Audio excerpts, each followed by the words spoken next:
First responders, they're there for us in our darkest hours. They're the glue that holds our society together, and their jobs are often thankless. So, a local veteran made sure one group got their flowers for this week's mission service.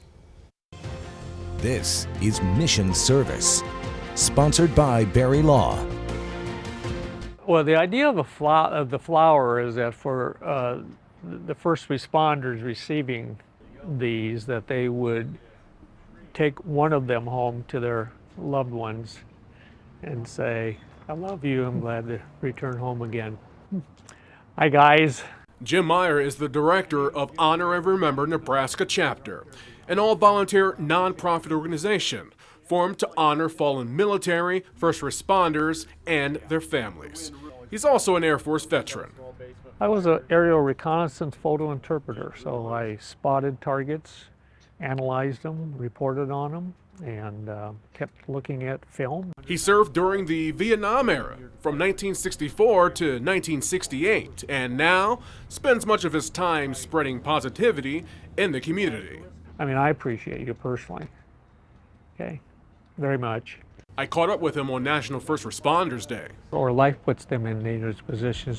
And on this day, he paid a visit to Omaha Fire Station number 71 in Elkhorn with a small gesture. Nobody knows just how much you do.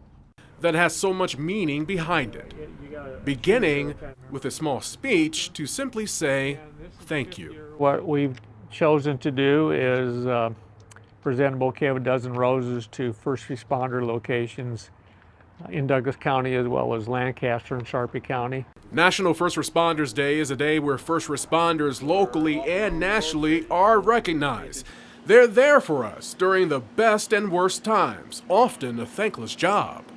We don't think about you every day, but we at least want to think about you in this very specific way on First Responders Day. Keeping our communities safe, our nation secured, and society intact. Your lives are risky. You know, you're dedicated people, you're skilled people, and you got to respond fast. These firefighters showing their appreciation to Meier and his organization. Thanks for doing that. Thanks for Thank coming you. out. Okay, good. Thank you. Thank you. Thank you very much. Good. Thanks I have a again. grandson that thinks he wants to be a firefighter. You know, maybe I'll bring him by. He's 6. Expressing to these civil servants that they are seen, appreciated, and cherished. I would want to hope that they do remember this for more than a day, that they remember somebody just showed up and cared. Great guy right there. If there's a person or a topic you think we should cover from Mission Service, you can tell us all about it. You can email us at mission.service@3newsnow.com.